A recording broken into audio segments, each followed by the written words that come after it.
அருள் பெரும் ஜோதி தனிப்பெரும் கருணை, அருள் பெரும் ஜோதி தனிப்பெரும் கருணை. இயன்றதை செய்வோம் இல்லாதவருக்கு வாழ்க ஜோதிடம், வாழ்க தாந்திரிக கலை. இப்போது ஈசன் ஜோதிட அறக்கட்டளையில் 25வது வெள்ளி விழா, 25வது மாத கருத்தரங்கு விழா. விழான்னு சொல்கிறதோட இதை மாநாடுன்னு சொல்லிடலாமா? ஏன்னா இவ்வளோ பெரிய ஆதரவு ஒவ்வொரு மாதமும் நீங்கள் கொடுத்துட்ருக்கீங்க. பார்வையாளர்கள் இல்லை அப்படின்னா ஒரு கருத்தரங்கு கிடையாது. பார்வையாளர்களுடைய பங்கு ரொம்ப முக்கியம். வாடிக்கையாளர்கள் பங்கு முக்கியமோ இல்லையோ, ஒரு விழாவுக்கு பார்வையாளர்களுடைய பங்கு ரொம்ப முக்கியம். ஏன்னா இல்லை சாப்பிட்ட மயக்கத்தில் இருக்கீங்களா, கை தட்டினீங்க நல்லா இருக்குங்க. ஏன்னா கூட்டத்துக்கு யாரும் வரலைன்னு நினச்சிடக்கூடாதுல்ல, அதுக்கு தான் கைத்தட்ட சொன்னேன். இல்லை இப்போ சேனலில் வீடியோ போட்டாச்சா இவங்க மட்டும் பேசிட்டாங்கன்னு நினச்சிடக்கூடாதுல்ல, அதனால் சரிங்களா? நமக்குன்னு ஒரு ஸ்டைல் எப்போவுமே இருக்கும், மதுரை ஸ்டைலு. எல்லோரும் சாப்பிட்டீங்கல்ல? சத்தமாக கேட்கலை? அப்போ எல்லாம் மட்டன், மதுரை மட்டன் பிரியாணி சாப்பிட்டீங்க. சரி விடுங்க, முருங்காய் நல்லி எலும்பாக நினச்சிக்கிறீங்க. சரி, இப்போது எனக்கு கொடுத்துருக்க தலைப்பெலாம் கிடையாது, ஐயா வாழ்த்து தான் வந்தேன். எப்படி அப்படின்னா, நானும் பண்டிட் ஐயாவும் ஒரு 8 ஆண்டு காலத்தில் நண்பர்கள். எப்போவுமே இறைவன் சொல்லுவான்ல, உப்பிட்டவரை உள்ளளவு நினைன்னு. சென்னையில் உப்பிட்டவர் அவர். ஜோதிடம் பழகும் பொழுது உப்பிட்டவர், மறக்கக்கூடாது. அவர் ரூமில் தூங்க வச்சு அவர் ஜாதகம் பார்த்து சாப்பாடு போட்டிருக்கார். அதை நம்ம இல்லை, நான் மற்றவங்க நினைக்கிறாங்களோ இல்லையோ, நான் நினைக்கணும். 25வது வெள்ளி விழா மட்டும் இல்லை, 250வது விழாவை நீங்கள் எடுக்கணும். உங்களுடைய ஒவ்வொரு ஜோதிட பணிகளும் வெற்றி பெறணும். உங்கள் வகுப்பில் படித்த நிறைய பேர்கிட்ட என்கிட்ட வந்து ஜாதகம் பார்த்தப்ப சொல்லுவாங்க, 1000 சொல்லுங்கள் எங்கள் பண்டிட் ஐயா மாதிரி வராது, 1000 சொல்லுங்கள் எங்கள் பண்டிட் ஐயா மாதிரி வராது. அப்படி என்னதாயா அவர் வச்சுருக்காருன்னு கேட்பேன். அவரை பேச விட்டு பாருங்கள். அந்த நிமிடம், அந்த நாள், அந்த நேரம் 5 பஞ்சபூதங்களையும் பஞ்சாங்கமாக கொடுக்கக்கூடிய ஒரு திறமை நம்ம முத்தூர் ராமசையாவுடைய சீடர் பண்டிட் பாலசுப்ரமணியனுக்கு மட்டும்தான் இருக்குது. வேறு யாருக்கு அது கிடையாது. உடனே அந்த மேடையில் அந்த நேரத்தை வைத்தோ, அல்லது அந்த கிழமை வைத்தோ, அந்த நட்சத்திரத்தை வைத்தோ, அல்லது திதியை வைத்தோ, அல்லது கரணத்தை வைத்தோ உடனே பலன் சொல்லிடுவார். பலன் மட்டும் இல்லை, இது ஏன் இந்த நிகழ்வு நடக்குதுன்னு சொல்லிடுவார். நான் பார்த்து அவர் கூட பழகிறனால அவர்கிட்ட பிடிச்ச விஷயம் என்ன அப்படின்னா, தொழில் பக்தின்னு சொல்லுவாங்கள்ல, குரு பக்தியும் தொழில் பக்தியும் நிறைந்த ஒரே மனிதர் எனக்கு தெரிஞ்சு பண்டிட் தான். இது எல்லாருக்கும் இது அமையாது. இன்றைக்கும் மேடையில் எடுத்தோடனே அவர் சொல்கிற வார்த்தை என்னுடைய குருநாதர் அப்படின்ற வார்த்தையை சொல்லி தான் சொல்கிறார். இது எல்லோரும் சொல்கிறதில்ல. அவர்கிட்ட கற்றுக்கிட்டவங்களாம் இன்றைக்கி பெரிய லெவலில் இருக்காங்க. இப்படி கைப்பிடிச்சி வெளில கோயிலில் கூட்டிகிட்டு வந்த ஆள் பூரா இன்றைக்கி தமிழ்நாடு லெவலில் ஆஃபீஸ் ஓப்பன் பண்ணி நல்லா இருக்கும். அதில் நானும் ஒருத்தன். நான் அதை ஒத்துக்கணும்ல. பண்டிட் பாலசுப்ரமணியம் இல்லைன்னா அன்றைக்கி பிரபஞ்ச குழுன்னு ஒன்று உருவாகிருக்காது, இன்னொரு சேனலும் உருவாகிருக்காது. பேர் சொல்ல விரும்பலை, ஏன்னா அவர் கைப்பிடிச்சி கூட்டிகிட்டு வந்தார். நான் அவருக்கு டிரைவராக வந்தவன், பண்டிட்டுக்கு டிரைவராக வந்தவன். அது நினைக்கணும். அப்போ தான் ஜோதிடத்தை அவரை பார்த்து தான் கற்றுக்கிட்டேன். ஓ, ஜோதிடத்தின் மேலே இவ்வளோ ஒரு விஷயம் இருக்கா. அதுக்கப்புறம் தான் பண்டிட்டை கேட்டேன். அவர் சொன்னார், உனக்கு ஜோதிடம் வராது, ராகு கேது சம்மந்தப்பட்ட விஷயங்களில் ஈடுபடுன்னு சொன்னார். பண்டிட் சொன்னார் இதை. அது அப்படின்னா என்னங்கன்னு கேட்டேன். ஏன்னா ஜோதிடம் தெரியாதுல்ல. தெரியாத போது சரியான வழிகாட்டியவரை மறக்கக்கூடாது. புரியுதுங்களா? அதான் சொன்னேன், சென்னை ஆஃபீஸில் அவர் ஜாதகம் பார்த்து சாப்பாடு வாங்கி கொடுப்பார். அந்த மாதிரி ஒரு நல்ல மனிதர். எல்லாருக்கும் அது அமையாது. அவர் யாரையுமே பணம் சேர்க்கணுன்ற நோக்கத்தோட ஒரு நாளும் எந்த வாடிக்கையாளர்களுக்கும் பரிகாரம் சொல்லி பணம் பறிக்காத ஒரே ஜோதிடர் தமிழ்நாட்டில் பண்டிட் பாலசுப்ரமணியம் மட்டும்தான். அப்படி பணம் பறிச்சிருந்தாருன்னா இந்த 14 வருஷத்தில் கிட்டத்தட்ட வெள்ளவேலு 100 வீடு வாங்கியிருக்கலாம். ஏன்னா மத்திய அமைச்சர்லேருந்து மாநில அமைச்சர் வரைக்கும் பண்டிட்ட ஜாதகம் பார்த்துருக்காங்க. எனக்கு இவர்களை தெரியும்னு ஒரு நாள் கூட மேடையில் சொன்னது கிடையாது. ஆனால் அவங்க எங்கிட்ட சொல்லியிருக்காங்க, சார் நாங்கள் பண்டிட் ஐயாட்ட ஜாதகம் பார்த்துருக்கோம் அப்படின்னு. அவர்கிட்ட பார்த்துட்டு அப்புறம் எதுக்கு ஏன்ட்ட பார்க்க வந்த? சார் அவர் ஜோதிடம், நீங்கள் தாந்திரிகம். சரி வா, அப்போ நமக்கு தெரிஞ்சதை நம்ம சொல்லணும்ல. அப்போ ஒரு துறையை ஊக்குவிப்பதிலும் என்னை வந்து அன்னைக்கு நீங்கள் இதை பண்ணுங்க, உங்களுக்கு இது வராது, இதான் வரும், இதை செய்யுங்கன்னு சொல்லி அந்த முதல் அரிச்சுடி எடுத்து கொடுப்பாங்கல்ல, அதில் பண்டிட்டுக்கு ஒரு பங்கு இருக்குது, பத்மபிரியாவுக்கு ஒரு பங்கு இருக்குது, இன்னொரு நண்பருக்கு ஒரு பங்கு இருக்குது. இதில் நம்ம வந்து மறக்கக்கூடாது. அதில் மணிமேகலை, சந்திரன் இவங்கெல்லாம் வந்து இந்த மகா பிரபஞ்ச யாகம் பண்ணும்போது நம்மளுடைய ஒரு உதவியாக இருந்து நம்மளோட லைஃப்பில் நமக்கு உதவி செய்தவர்களை ஒருபோதும் நினைக்காமல் இருக்கக்கூடாது. ஒவ்வொரு பருக்கை சாப்பிடும்போது நினைக்கணும். அப்போ தான் நீ உச்சத்துக்கு போவ. நன்றி மறந்தவன் எந்த இடத்துலையும் பெருசாக வளர முடியாது. மறக்காதவன் தான் வளர முடியும். இன்றைக்கி அவரும் அதே ஃபீல்டில் பெரிய ஆளாக தான் இருக்கார், நானும் அதே ஃபீல்டில் பெரிய ஆளாக தான் இருக்கேன். என்னோட பிரகாஷ் வளர்ந்துட்டாருன்னு அவர் நினச்சதில்ல, பிரகாஷோட பண்டிட்டு வளர்ந்துட்டாருன்னு பிரகாஷ் நினச்சது கிடையாது. எங்களுக்குள்ளே இருக்க பாண்டிங் இப்போ வரைக்கும் அதுதான். எப்போவுமே அவர் சொல்கிறது என்னென்னா, ஐயா பணம் முக்கியமல்ல, உண்மையான அன்பு பாசம் இருந்தால் போதும், எங்கே வேணாலும் நம்ம ஜெயிக்கலான்னு. ஒவ்வொரு மீட்டிங்கே நான் மாத கருத்தரை நடத்துகிறாரு, அவர் நினச்சா என்னை கூப்பிடலாம்ல, ஆனால் கூப்பிட மாட்டார். நானே சொல்லுவேன், ஐயா வருடம் ஒரு முறை விழா வைக்கிறீங்களா சொல்லுங்கள் வர்றேன். இல்லை இந்த மாதிரி 25வது வெள்ளி விழா, 50வது வெள்ளி விழா, 75 அப்படி கூப்பிடுங்க நான் வர்றேன். எப்போவுமே யார் எப்படி இருக்கணும் அப்படின்றத கரெக்டாக தெரிஞ்சுக்கணும். அதிகமான ஜோதிடத்துறையில் அப்படி தான், நல்ல நண்பனும் ஜோதிடத்துறையில் கிடையாது, நல்ல எதிரியும் ஜோதிடத்துறையில் கிடையாது. உங்கள் பக்கத்திலே இருப்பாங்க, உங்கள் பற்றி எல்லாம் தெரிஞ்சுக்கிறவாங்க, இன்னொரு ஜோசியத்தை போய் உங்களை போய் சொல்லிடுவாங்க. மிகப்பெரிய ஒரு அரசியல் அப்படின்னா ஜோதிடம் மட்டும்தான்.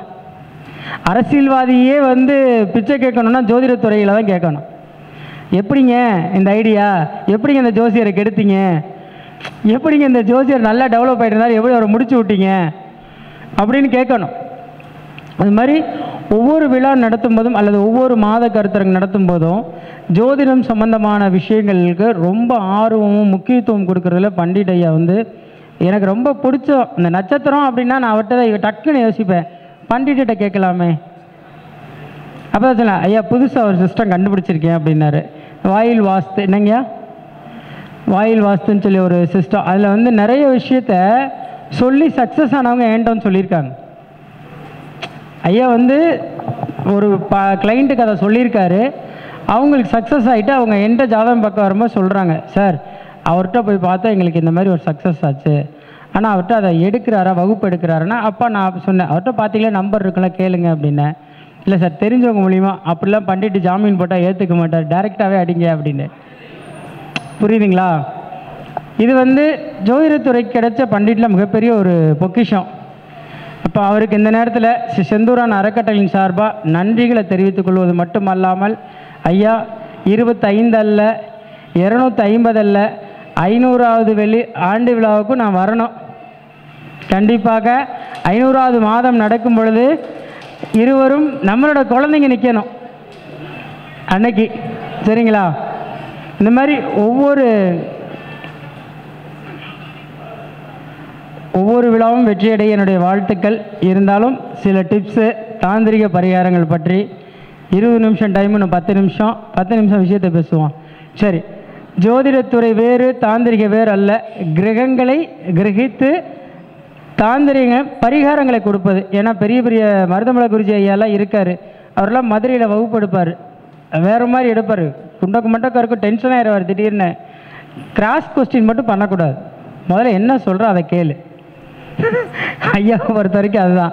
அது மாதிரி தாந்திரிக பரிகாரங்கள் பொறுத்த வரைக்கும் நான் எல்லாருக்குமே சொல்லியிருப்பேன். இன்றைக்கி அக்காவை நானும் பேசிட்டு போனேன், தம்பி உங்கள் பச்சை மிளகா பரிகாரம் சூப்பர், பச்சை மிளகா பரிகாரம் சூப்பர். என்னங்க அப்படின்னா, அப்போ தான் என் கிளைண்ட் ஒருத்தருக்கு சொன்னேன், தம்பி அவங்க சக்ஸஸ் ஆகிட்டு அப்படின்னாங்க. அப்புறம் அவங்களுக்கு இன்றைக்கி ஒரு பரிகாரம் சொல்லிட்டு வந்தேன். உங்களுடைய லக்கணத்திலேருந்து 10ஆம் இடம் தொழில் ஸ்தானமா, லக்கணத்திலேருந்து 10ஆம் இடம் தொழில் ஸ்தானம். இந்த தொழில் ஸ்தானத்தை 10ஆம் இடம் என்ன மாதமாக வருதுன்னு பாருங்கள். யாரோ ஒருத்தர் லக்கணம் சொல்லுங்கள். அப்படிங்கப்பா ஒருத்தர் சொல்ல சரசன்னு சொல்கிறீங்க. சரி, ஒருத்தர் சொல்லுங்கள். சனி மகர லக்கணம். மகரத்து லக்கணத்துலேருந்து 10ஆம் இடம் எது? துலாம். துலாம் வந்து ஐப்பசி மாதமா? தமிழ் மாதத்தில் ஐப்பசி மாதம். இந்த ஐப்பசி மாதம் நடக்கக்கூடிய தேர் திருவிழாவில் கலந்துட்டு தேர் இழுத்து பாருங்கள். இந்த துலாம் மகர லக்கணக்காரங்க உங்கள் தொழில் ஓட ஆரம்பிச்சிடும். தேரை இழுத்து விட்டால் என்ன ஆகும்? எப்படினாலும் சுற்றி நிலைக்கு வந்துடும்ல. பாதியில் நிற்குமா? நிற்காது. தேரை யார் இழுப்பா? ஒரு ஆளா? ஊர் கூடி இழுத்தால் இதுதான் உண்மை. அப்போது உங்களுடைய தொழிலை டெவலப் பண்ணணும்னு முடிவு பண்ணிட்டீங்களா? உங்கள் லக்னத்திலேருந்து 10ஆம் இடம் என்ன தமிழ் மாதத்தில் நடக்கக்கூடிய திருவிழாவில் தேர் இழுங்க. 1. இது தொழில் டெவலப்மெண்ட்டு. சரிங்களா? அதுக்கு அடுத்து வந்து பாருங்கள், தொழிலுக்கு நம்ம சொல்லிட்டோம். வேலை வேலை வந்து எத்தனாம் இடம் ஜாதகத்தில்? எத்தனாம் இடம்? 6. இப்போது அரசு வேலையாக இருக்கட்டும், அல்லது தனியார் கம்பெனியில் வேலையாக இருக்கட்டும், இல்லை நீங்கள் இன்னொருத்திட்ட ஒரு கூலிக்கு வேலைக்கு போகிறீங்க, அங்கேயே பிரச்சனையாக இருக்குது. சரிங்களா? இந்த 6ஆம் இடம் நீங்கள் சரியாக இயக்கினால் மட்டும்தான் உங்களுக்கு எத்தனாம் இடம் வேலை செய்யும்? எத்தனாம் இடம்? 2ஆம் இடம். இந்த 2ஆம் இடத்தினுடைய அதிபதி யார்? காலபுருஷனுக்கு சுக்கிர பகவான். அவங்கவுங்க ராசிக்கு தான் சொல்லணும். சரிங்களா? அப்போது உங்களுடைய 2ஆம் இடத்தினுடைய அதிபதி அது யாராக இருந்தாலும் சரி, அவரை எப்படி இயக்கணும்? அந்த இயக்கத்தில் ஒன்றும் ஆடைகளாக இயக்கிக்கலாம், ஆபரணங்களாக இயக்கிக்கலாம், அல்லது மஞ்சள் குங்குமம் இந்த மாதிரி விஷயங்களாகவும் இயக்கிக்கலாம். இல்லை உங்களுடைய வீட்டு பக்கத்தில் குழந்தைகள்லாம் எத்தனாம் இடம்? 5. அப்போது 2ஆம் அதிபதி 5, 2, 5. இப்போ இந்த குழந்தைங்களுக்கு என்ன வாங்கி கொடுக்கலாம்? உங்கள் 2ஆம் அதிபதியினுடைய ஆடையை வாங்கி கொடுக்கலாம், இல்லை ஒரு பென்சில் வாங்கி கொடுக்கலாம், இல்லை ஒரு பேனா வாங்கி கொடுக்கலாம். இதை செஞ்சுட்டு வாங்க, கண்டிப்பாக வேலை கிடைக்காதவர் கூட வேலை கிடச்சிரும். வேலை கிடைக்காதவங்களுக்கு கூட வேலை கிடச்சிரும். இது வந்து நார்மலாக நம்ம ஒரு பரிகாரம் சொல்கிறோம். சார் அதை தாண்டி என்ன சார் பரிகாரம் இருக்கா? இருக்குது. எப்போவுமே ஒன்று தெரிஞ்சுக்குங்க, உங்களுடைய 2ஆம் அதிபதி இயக்கிறத காட்டியும் 2வது எண் வாகனம் இருக்குது பார்த்தீங்களா? கூட்டினா 2வது எண் வரணும், கூட்டினா 2ஆம் நம்பர் வரணும். அந்த வாகனத்தில் போய் வேலை தேடுங்க, வேலை கிடச்சிரும். ரொம்ப சிம்பிளாக இருக்கா? ரொம்ப எளிமையாக இருக்கா? சார் 6க்கு 2 வேணும்ல சார்? 6க்கு 2 வேணுமா வேணாமா? அதை எப்படி இயக்கணும்? அந்த 2ஆம் எண் வாகனத்தில் போய் நீங்கள் வேலை தேடி பாருங்கள், வேலை கிடச்சிரும். 6க்கு 9, 8 அவ்வளோதான். புரியுதுங்களா? எளிமையான விஷயந்தான். சரி, ஒரு கோர்ட்டு கேஸ் இருக்குது. இது வந்து ஒரு டைவர்ஸ் கேஸாக இருக்கட்டும், இல்லை ஒரு சொத்து பிரச்சனையாக இருக்கட்டும், இல்லை ஒரு கம்பெனி பிரச்சனையாக இருக்கட்டும், இல்லை ஒரு அடிதடி, ஒரு 307, 407 இந்த மாதிரி எது வேணாலும் இருக்கட்டும். இந்த கேஸ் சீக்கிரம் முடியணும் அப்படின்னா கோர்ட்டுக்கு எந்த வாகனத்தில் போனால் முடியும்? எந்த வாகனத்தில் சென்றால் முடியும்? ஐயா 3 என்ன ஸ்தானங்க ஐயா? அப்போ 3 சக்கர வீல் ஆட்டோவில் போனீங்கன்னா அந்த காரியம் சக்ஸஸ் ஆயிரும். புரியுதா? ஆட்டோவில் போனால் அந்த காரியம் கண்டிப்பாக சக்ஸஸ் ஆகும். சரி சார், ஜாதகத்தில் எனக்கு விரயராகு, ஜாதகத்தில் விரயராகு. அப்போ இந்த விரயராக எப்படி சரி பண்ணலாம் அப்படின்னா, சவுண்ட் அதிகமாக இருக்கா? ஐயாவுக்கு சவுண்ட் அதிகம். ஐயா எங்கள் மதுரை வாய்ஸே அப்படித்தான். ஓ ரைட். இப்படி இடையில பேசுனீங்களா? ஒரு ஃப்ளோவில் போய்கிட்டு இருந்தேன், திடீர்னு கேட்டு போட்டால் எப்படி? 3 சக்கர வாகனம் இந்த அக்கா எடுத்து கொடுக்குறாங்க. ஏன்னா விரயராகுக்கா. இந்த விரயராகு பிரச்சனை எல்லாருக்குமே இருக்கும். அப்போ என்ன பண்ணலாம்? கால பைரவரை நம்ம என்ன சொல்கிறோம்? ஐயா அவர் சனியா, சூரியனா, புதனா, சுக்கரனா, குருவா? சனி. புரியுதுங்களா? அப்போ என்ன பண்ணணும்? வேர்க்கடலை தீபம் போட்டிங்க அப்படின்னா இந்த விரயராகு பிரச்சனை சரியாயிரும். சனியினுடைய பிரச்சனை உங்களுக்கு வராது. வேர்க்கடலை தீபம்னா எப்படி சார் போடுறது? வேர்க்கடலையை இடித்து அதில் விளக்கு செஞ்சு நல்லெண்ணெய், நெய்யோ அல்லது நல்லெண்ணெய் ஊற்றி தீபம் போடுங்க. கண்டிப்பாக இது மிகப்பெரிய ஒரு பரிகாரம். இதை செஞ்சு பெங்களூரில் ஒருத்தர்லாம் கோடீஸ்வரன் ஆகிட்டார். வேர்க்கல்ல தீபம் இது வந்து பெருசாலாம் இல்லை. அந்த காலத்தில் என்ன பண்ணுவாங்க அப்படின்னா, ஒருத்தருக்கு 7.5 சனி நடக்குது, ராகுனுடைய தாக்கம் அதிகமாக இருக்குது அப்படின்னா வேர்க்கல்ல என்ன பண்ணுவாங்க, இடித்து உட்காந்து விளக்கு பிடிச்சி அதில் நெல்லெண்ணையும் தாமரத்திலையும் போட்டு ஏற்றுவாங்க காலபைரவருக்கு. அப்போ என்ன ஆகும், அந்த பிரச்சனை சரியாயிரும். புரியுதுங்களா? இப்போ நம்ம குழந்தை அப்படின்ற இடத்துக்கு போவோம். குழந்தை வந்து ஜாதகத்தில் எத்தனாம் இடம்? எத்தனாம் இடம்? இந்த 5ஆம் இடம் குழந்தைக்கு மட்டும்தானா? குலதெய்வத்துக்கு இருக்கா இல்லையா? குலதெய்வத்துக்கும் இருக்கு. அப்போது குழந்தைக்கும் குலதெய்வத்துக்கும் ஒரு தொடர்பை நம்ம முன்னோர்கள் வச்சுருக்காங்களா வைக்கலையா? ஒரு ஜனனம் உருவாகும் பொழுது அந்த குலம் தலைக்குமா அல்லது அந்த குலம் அத்துடன் முடியுமா அப்படின்றதான் கணக்கு. அப்போது ஒரு குழந்தை பிறந்துடுறது, அந்த குழந்தை பெண் குழந்தை ஆயிடுது, அந்த வீட்டில் அந்த பையன் ஒரே ஒரு ஆள், இந்த பெண் குழந்தை இன்னொரு வீட்டில் கட்டி கொடுத்துட்றாங்க. அப்போ அந்த இடத்துல குலதெய்வம் அத்து போயிடுதுல்ல, தொடர முடியாதுல்ல. அப்போ அந்த வீட்டில் ஆண் குழந்தை பிறக்கணும்னா, ஐயா பெண் குழந்தையே பிறந்திருக்க வீடு, அந்த குழந்தை வந்து அந்த வீட்டில் ஆண் குழந்தை பிறக்கணும்னா என்ன பண்ணால் ஆண் குழந்தை பிறக்கும்? இது எல்லாருக்கும் ரொம்ப முக்கியமான விஷயமா இல்லையா? குலதெய்வம் தெரியாதவன், குலதெய்வம் தெரியும் எதுக்குமே பிரயோஜனம் இல்லை. என்ன நீ கோயிலுக்கு போய் என்ன விளக்கு தீபம் அங்கே பிரச்சனை அக்னி செட்டி அழகு என்ன குத்துனாலும் சரி, குலதெய்வம் தெரியாத குடும்பம் சத்தியமாக சொல்கிற உருப்படவே உருப்படாது. முடிஞ்ச அளவுக்கு வாழ்நாளில் ஒரு 50 நாள் இதுக்காக செலவழித்து உன் கோயிலை கண்டுபிடி. சார் எனக்கு திருச்செந்தூர் குலதெய்வம், நன்றாக கேட்டுக்கொள்ளுங்கள், வைணவ தெய்வங்களோ குலதெய்வமாக வராது. காவல் தெய்வங்களும் ஊர் தேவதைகளும் கிராம தேவதைகள் மட்டும்தான் குலதெய்வமாக வரும். பெருமாள் குலதெய்வமாக வரமாட்டார், முருகன் குலதெய்வமாக வரமாட்டார். அவர்கள் பொதுவான கடவுள். ஜோதிட ஆச்சாரியா, ஜோதிட சக்கரவர்த்தி இந்த மாதிரி இருக்காங்கல்ல, ஜோதிட கலைமணி, ஜோதிட பூஷன், இப்படி சின்ன சின்ன பட்டங்கள். அது மாதிரி தான் நம்மளுடைய கிராம தேவதைகள் தான் நமக்கு குலதெய்வமாக வரும்.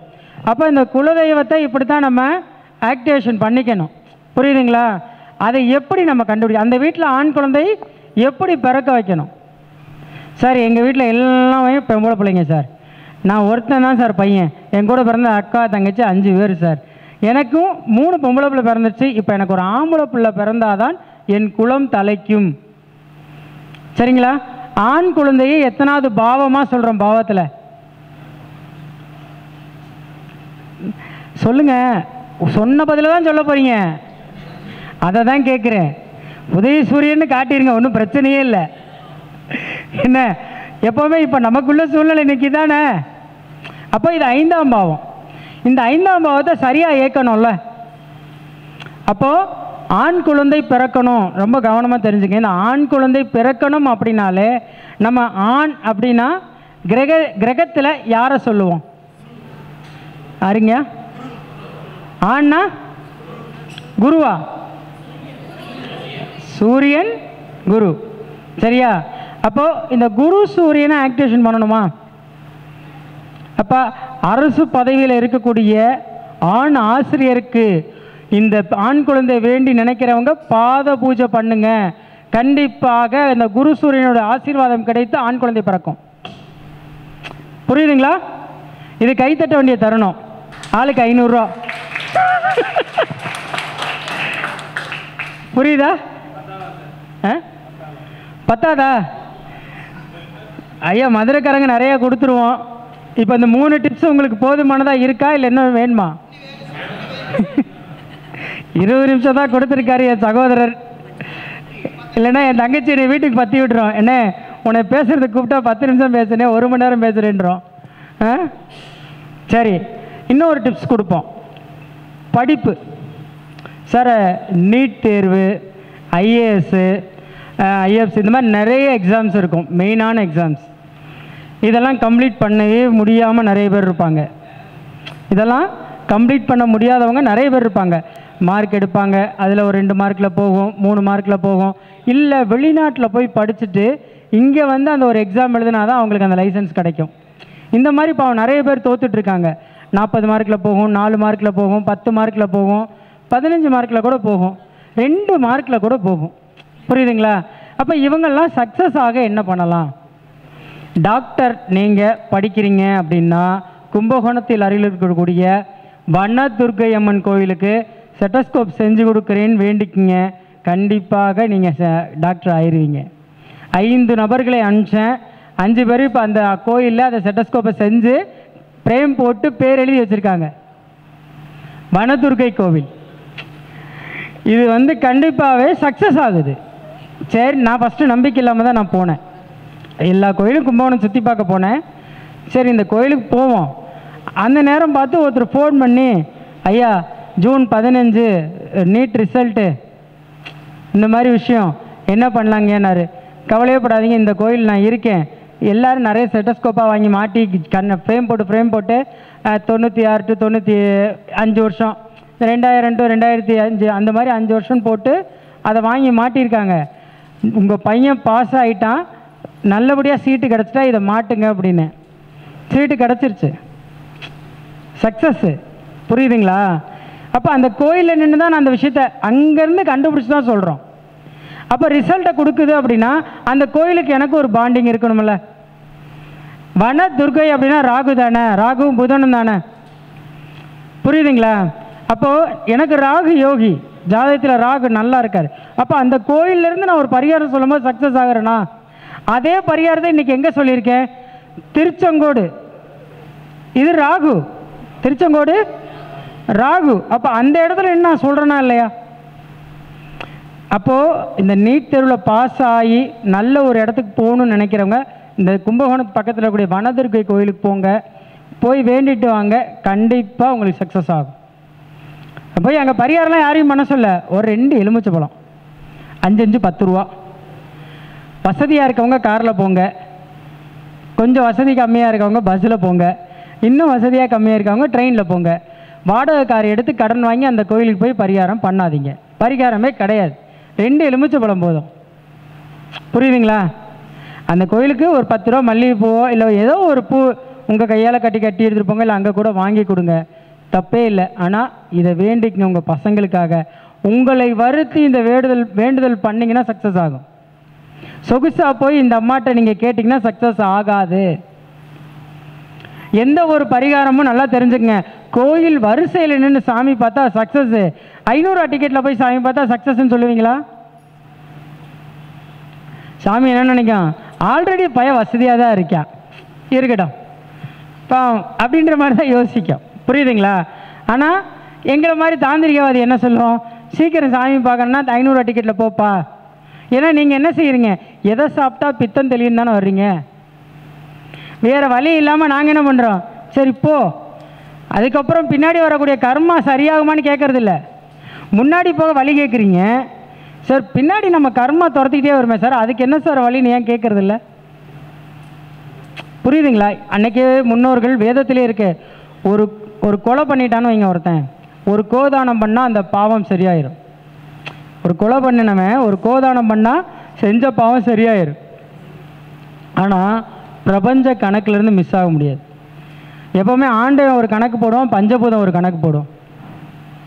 எப்படிங்க?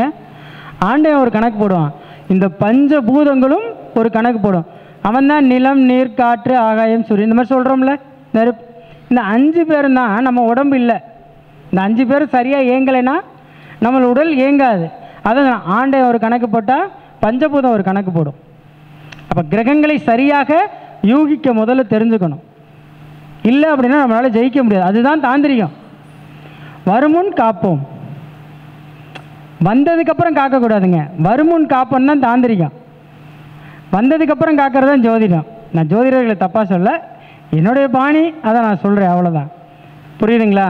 ஏன்னா 20 வருஷம் 25 வருஷத்துக்கு முன்னாடியே அவரெல்லாம் தாந்திரிகத்தை பற்றி பேசிட்டார். ஐயா வந்து இன்றைக்கி தாந்திரிகத்தினுடைய பேரரசன்னே சொல்லலாம். அப்போயே தாந்திரிகம் இருக்குது, இது இப்படித்தான் அப்படின்னு கொடுத்துட்டார். அதுலேருந்து முளைச்சி வந்த கிளைகள் தான் நாங்கள். என்ன அண்ணா ஐயா அன்றைக்கி 108 கோயிலை சுற்று அப்படின்னு சொல்லியிருப்பார். இன்றைக்கி நாங்கள் என்ன சொல்கிறோம்? ஒரே டைமில் எல்லாத்தையும் சுற்றி முடிச்சிடு, பிள்ளையார் மாதிரி. புரியுதுங்களா? அதுதான் ஒரு என்ன சொல்ல, பரிமாறம் தான். நம்மளுடைய பரிமாற்றம் டக்கு டக்குன்னு பரிமாணங்கள் அப்படியே மாறிக்கிட்டே போயிட்டே இருக்கும். அது அன்றைக்கி மொபைல் இல்லாத காலமும் இருக்குது, இன்றைக்கி ஸ்மார்ட் மொபைல் இருக்க காலமும் இருக்குது. இன்னும் 20 வருஷம் கழித்து தொடுதிரை வந்தாலும் வந்துடும். இப்போ இந்த மொபைல் இங்கே இருக்கா, நம்ம முன்னாடி வச்சுக்கலாம், ஆனால் வெளியே அங்கே இருக்கவங்களுக்கு தெரியாது. அந்த மாதிரி வந்தாலும் வந்துடும். ஏன்னா டெக்னாலஜி அப்படி போயிட்டுருக்கு. புரியுதுங்களா? அப்போது தாந்திரிக பரிகாரங்களில் இந்த மாதிரி எளிமையான பரிகாரங்கள் கண்டுபிடிக்கலாம். சரிங்களா? அது நமக்கு நன்மையை செய்யும். வேறு ஏதாவது டவுட் இருக்கா உங்களுக்கு யாருக்காவது? ரைட், நீட்டுக்கு சொன்னேன், ஐஏஎஸ்க்கு சொல்லலை. ரொம்ப முக்கியமான விஷயம் தானே. ஒரு மாவட்டத்தை ஆளக்கூட அதிகாரம் இந்த ஐஏஎஸ்க்கு தான் உண்டு. புரியுதுங்களா? அப்போது ஐஏஎஸ் தேர்வில் ஃபஸ்ட்டு சுற்று, செகண்ட் சுற்று, தேர்டு சுற்று, இப்படி ஒவ்வொரு சுற்றாக கடந்தால் மட்டும்தான் நம்ம ஐஏஎஸ் தேர்வை எழுத முடியும். ஐயா வாங்க, ராஜாசங்கர் ஐயா வணக்கம். தமிழ்நாடு ஸ்டார் ஸ்ட்ரோ அகாடமி தலைவர் அப்படின்னு தான் சொல்லணும். ஐயா வாங்க வாங்க. ஏன்னா அடுத்து அவரை கூப்பிட்றதுக்கு ஒரு 10 நிமிஷம் ஆகும், அதனால் நம்மளே கூப்பிட்றலாம். சரிங்களா? இப்போது இந்த ஐஏஎஸ் தேர்வு சக்ஸஸ் ஆகணும் அப்படின்னா ஐஏஎஸ்ன்ற 3 லெட்டரா? ஐஏஎஸ்ன்றது 3 லெட்ரு. இந்த 3 லெட்டரில் முடிகிற லெட்டர் என்ன? எஸ். எஸ். அப்போது ஒருத்தருடைய சக்ஸஸ், அப்போ என்ன பண்ணணும் அப்படின்னா சக்ஸஸ்ன்னு சொல்லி 1008 தடவை எழுதுங்க. சக்ஸஸ் எஸ் வந்துருதா? மேலே 3 லெட்டர்னு வரக்கூடிய ஐஏஎஸை போட்டுட்டு கீழே சக்ஸஸ்ன்னு எழுதிட்டு வாங்க. எஸ்ல ஆரம்பித்து எஸ்ல தான் முடியும், அதான் சக்ஸஸ். புரியுதுங்களா? ஐயா சூப்பர் கேள்வி. ஐஏஎஸ் முடிஞ்சு அடுத்து எம்எல் போயிடுவோமா? ஐயா எம்எல் புரியுதுங்களா? மாஸ்டர் ஆஃப் லா தானே. எம்எல் பிஎல் இப்படி தான் போவோம். அப்போ இந்த எம்எல் நல்லா கேட்டுங்க, எம்எல் ஐயா கேட்டுங்க, எம்எல் இல்லை இல்லை தப்பாக சொல்லலைங்கா ஐயா. ஒன்றும் இல்லை, வழக்குகளை தீர்க்கக்கூடிய ஒரு கோவில் இருக்குது. வழக்குகளை தீர்க்கக்கூடிய வழக்குத்தீஸ்வரர் கோயில் நம்ம காஞ்சிபுரத்தில் இருக்கா? அப்போ எம்எல் ஜட்ஜு, நீதிபதி. நீதிபதி, நீதிபதி. இந்த எம்எல் எடுத்துக்கங்க. நீதிபதிக்கு இன்னொரு காரகன் யார்? சனியா? அப்போ நல்லெண்ணெய் தெய்வம் வழக்குத்தீஸ்வரர் கோயிலில் போட்டால் ஜட்ஜு ஆயிடலாங்க ஐயா. நல்லெண்ணெய் தெய்வம் எம்எல் கணக்கில் ஒரு 100 ml, 80 ml, 50 ml, எம்எல்னு நீங்கள் வேறு எம்எல்க்கு போயிட்டீங்கன்னு தெரியுது. சரிங்களா? அந்த எம்எல் கிடையாது. அப்போ வழக்கறிஞருக்கும் பரிகாரம் உண்டு சார். ஐடியில் சாஃப்ட்வேர் எல்லாருமே ஐடியில் போய் உட்கார முடியாது இன்றைக்கி. ஏன்னா ஐடியில் ஆளை குறைச்சிக்கிட்டு இருக்காங்க. எல்லாம் தயவுசெய்து மறுபடியும் இன்ஜினியரிங்கே படிங்க. இன்ஜினியரிங்கில் டெக்னாலஜி இன்ஜினியரிங் படிங்க. ஏன்னா இனி ஐடிக்கு வேலை இல்லை, ரோபோவே மிஷினே எல்லா வேலையும் பார்க்குற மாதிரி கொண்டு வந்துட்டுருக்காங்க. அப்போ என்ன பண்ணும்? கட்டடம் கட்ட ஆள் இருக்காது. இப்போ சிவில் போய் படிக்கிறேன். ஆமாம், சிவில் படித்தா வேலையாக கிடைக்குது. மெக்கானிக்கல் என்ன? ஆமாம், மெக்கானிக்கல் படித்தா வேலையை. ஐயா இனிமேல் அதுதான் நாளைக்கு ரோபோ வாங்கி வச்சாலும் அதை சரி பண்ண மெக்கானிக் வேணுமா வேணாமா? அதனால தான் சொல்கிறேன், ஃப்யூச்சரில் மெக்கானிக்கல் இன்ஜினியரிங்கு, இந்த எலக்ட்ரானிக் இன்ஜினியரிங்கு, லேப்டாப் பிரச்சனை ஆனாலும் அதை சரி பண்ண ஒரு ஆள் வேணும்ல. அப்போ இது மாதிரி கொஞ்சம் படிக்க ஆரம்பிங்கன்னு சொல்கிறேன். புரியுதுங்களா? அதில் புதுமையிலும் எளிமை, அதுவே எங்கள் தாந்திரிகம். சரிங்களா? இந்த வாய்ப்பை நல்கிய அன்பு சகோதரர் பண்டிட் பாலசுப்ரமணியம் அவர்களுக்கும் என்னுடைய அன்பு சகோதரி பாக்கியா அவர்களுக்கும் என்னுடைய நெஞ்சார்ந்த நன்றிகள் பல. இன்னொன்று ஒரு அறிவிப்பும் இருக்குது, அதை சொல்லிடுறேன். ஜூலை 12ஆம் தேதி 1000 வைசியர் திருமண மகள் திருச்செங்கோட்டில் நம்மளுடைய முதல் கருத்தரங்கு நடைபெறுது. எல்லாருமே கலந்துக்கணும். அன்னைக்கு மிகப்பெரிய இன்னும் வாழைப்பூ பரிகாரம் இருக்குது, கைகடிகார பரிகாரம் இருக்குது, சட்ட பரிகாரம் இருக்குது. எல்லாம் புதுசாக கண்டுபிடிச்சி வச்சுருக்கோம். தேவை அன்னைக்கு இருக்கவங்க கண்டிப்பாக அந்த மீட்டிங்கில் கலந்துக்கலாம். எப்போவுமே நம்ம பாலிசி அதுதான். ஜோதிடத்தையும் தாண்டி தாந்திரிகம் சொல்லக்கூடிய ஒரு விஷயத்தை மருதமலை ஐயா குருஜி மாதிரி பெரிய மகான்களை கூட வச்சுக்கிட்டு அவங்களுடைய குழந்தைகளாக நாங்கள் வளம் வந்துட்டுருக்கோம். உண்மையாகவே வாராகினுடைய ஆசீர்வாதம் இல்லைன்னா தாந்திரிகம் வராது. வாராகினுடைய ஆசீர்வாதம் இல்லைன்னா தஞ்சையில் இருக்கக்கூடிய மன்னர் ஜெயிச்சிருக்க மாட்டார். வாராகினுடைய ஆசீர்வாதம் இல்லை அப்படின்னா மகாபாரதத்தில் பல வெற்றிகளை கண்டிருக்க முடியாது. வாராகினுடைய ஆசீர்வாதம் இல்லை அப்படின்னா ராமரே ஜெயிச்சிருக்க முடியாது. உண்மை தெரிந்தவர்கள் வாராகியை பிடித்துக் கொள்வார்கள். உத்தரகோசம் அங்கே போகும்போதே குளக்கரை வாராகையை பார்த்துட்டு போங்க. உங்களுக்கு ஒரு அங்கே மஞ்சள் அரைச்சி கொடுத்து மங்களநாதரை பார்த்துட்டீங்க அப்படின்னா கண்டிப்பாக திருமணம் ஆயிரும் ஐயா. புரியுதுங்களா? எளிமையா தேவிப்பட்டினம் போங்க, நவகிரகத்தை சுற்றி குளிங்க, குளிச்சு முடிச்சு நேராக உத்தரகோசம் அங்கே போகிற வழியில் குளக்கரை வாராகிக்கு மஞ்சள் அரைச்சி உங்கள் கையால் கொடுங்க, எனக்கு ஒரு மங்களம் நடக்கணும் வாராகி தாயே அப்படின்னு சொல்லிட்டு அங்கேருந்து அப்படியே போய் மங்களநாதரை பாருங்கள். கண்டிப்பாக திருமணம் ஆகாத பெண்ணாக இருந்தாலும் சரி ஆணாக இருந்தாலும் சரி திருமணம் நடந்துவிடும். இந்த மாதிரி எளிமையாக ஒரு சில விஷயங்களை பண்ணிக்கங்க, கண்டிப்பாக ஜெயிச்சிடலாம். சரிங்களா? எல்லாரும் என்னோட மீட்டிங் வருவீங்களா? உங்கள் எல்லாரையும் நான் அன்னைக்கு சந்திக்கலாமா? ஆமாங்க, சரி. நேரம் அதிகமாகிட்டு இந்த டிஎன்பிசி எக்ஸாம் எழுதுகிறவங்களுக்கு பரிகாரம் கேட்டு ஐயா வந்தார். உண்மையாகவே அது ரொம்ப முக்கியமான பரிகாரம் தான். ஏன்னா ஐஏஎஸை நிறைய பேர் தொட மாட்டாங்க, நீட்டை நிறைய பேர் தொட மாட்டாங்க. ஆனால் டிஎன்பிசி எல்லாரும் எழுதுவாங்க. நமக்கு ஏதாவது ஒரு ரூபத்தில் சக்ஸஸ் ஆயிராதா? புரியுதுங்களா? இந்த டிஎன்பிசி எக்ஸாமில் ஜெயிக்கணும், ரொம்ப முக்கியம். அதுதான் என்ன எக்ஸாம் எழுதினாலும் சார் எதுலையா ஒன்றில் போயிடும் சார். சார் ரொம்ப சிக்கல் சார், முடியாது சார். சிக்கலை தீர்க்கக்கூடிய இடம்னு ஒன்று இருக்குது. சிக்கல் சிங்கால வேற சிக்கல். அங்கே போய் என்ன பண்ணணும் அப்படின்னா இந்த டிஎன்பிசி எக்ஸாம் எழுதுகிறவங்க வீட்டில் இருந்தே ஒரு 7 முடிச்சு போட்டு கயிறு எடுத்துகிட்டு போயிடணும். அந்த கோயிலில் உட்காந்து அந்த 7 முடிச்சு அவுத்து அந்த கயிறை ஃப்ரீயாக விட்டுறணும். விட்டுட்டிங்கன்னா சிக்கல் தீர்ந்துடும், உங்கள் எக்ஸாமில் நீங்கள் பாஸ் ஆகிடுவீங்க. ஐயா நமக்கு தேவை பாஸ் ஆகணும் எக்ஸாமு புதன் பச்சை கலர் கயிறு ஓகேங்க ஐயா, சரிங்களா? அந்த பச்சை கயிறை 7 முடிச்சு போட்டு அந்த கோயில் வாசல்லையோ இல்லை கோயிலுக்குள்ளேயோ உட்காந்து அந்த 7 முடிச்சை கலட்டுங்க. 7 கேது ஞானக்காரகனா, ஞானம் ஒன்றொன்றாக பிரிங்க. கரெக்டாக அந்த நூலை ஃபுல்லாக பிரித்து முடித்ததுக்கப்புறம் அந்து போச்சுன்னா வேலை கிடைக்காதுன்னு நீங்களே முடிவு பண்ணிடுங்க. அங்கேயே முடிவு பண்ணிடுங்க. ஃப்ரீயாக பிரிச்சுட்டீங்க அப்படின்னா கண்டிப்பாக சக்ஸஸ் ஆயிடுவீங்க, சிக்கல் தீந்துடும். அங்கேயே போட்டுருங்க கோயில்லையே, சரியா? எடுத்துகிட்டுலாம் வராதிங்க, ஓகேவா? ஆனால் அதை வீட்லேயே முடிச்சு போட்டு எடுத்துகிட்டு போங்க. இதெல்லாம் ஒரு சிக்கலை தீர்க்கக்கூடிய இடம் தான். அவர் செவ்வாய் பகவான் ஒரு போய் அவர்கிட்ட நீங்கள் ஒரு பிரச்சனைன்னு சொல்கிறீங்கல்ல, செவ்வாய்னாலே பிரச்சனை தானே ஐயா. நோய் வம்பு வழக்கு இதெல்லாம் செவ்வாயோட நம்ம ஒரு ஜாயின் பண்ணிக்கலாம். ஆனால் அதையும் தாண்டி முருகப்பெருமான் ஒரு மிகப்பெரிய விஷயத்தை கொடுப்பார் எப்போவுமே.